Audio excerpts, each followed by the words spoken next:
लंकेंसंदर्भातली एक महत्त्वाची बातमी समोर येते। शेतकऱ्यांच्या प्रश्नांवरून आता आक्रमक झालेले खासदार निलेश लंके यांच्या आंदोलनाचा आजचा दुसरा दिवस आहे। अहमदनगरचे जिल्हाधिकारी जोपर्यंत भेटीला येत नाहीत तोपर्यंत आपण माघार घेणार नसल्याचा पवित्रा लंकेंनी घेतलाय।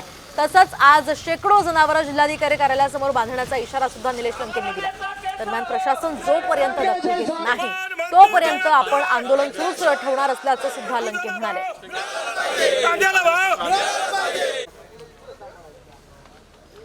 जन आक्रोश आंदोलनाचा आज दुसरा दिवस आहे। जिल्हाधिकारी कार्यालयासमोर हे जन आक्रोश आंदोलन चालू आहे।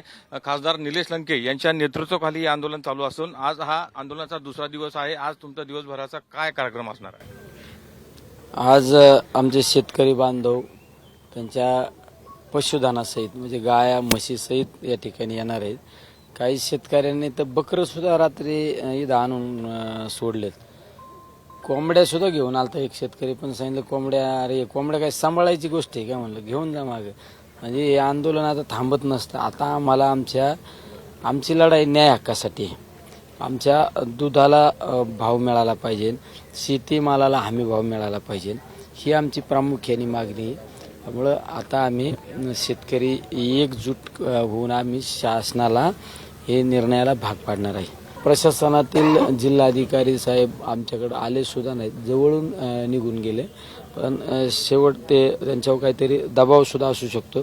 जर ते खऱ्या अर्थाने शेतकरी पुत्र जर असते ना तर आमच्या आंदोलकांना भेट दिली असती आणि आमचं म्हणणं शासनाला त्या ठिकाणी मांडलं असतं। कारण काल अधिवेशन चालू होतं, अधिवेशनामध्ये काहीतरी निर्णय पण झाला असताना जिल्ह्यातील प्रत्येक तालुक्यामध्ये रस्ता रोको करणार आहे आणि प्रत्येक दिवशी वेगवेगळी आमच्या आंदोलनाची स्ट्रॅटेजी असणार आहे। साम टीव्हीसाठी सुशील थोरात, अहमदनगर।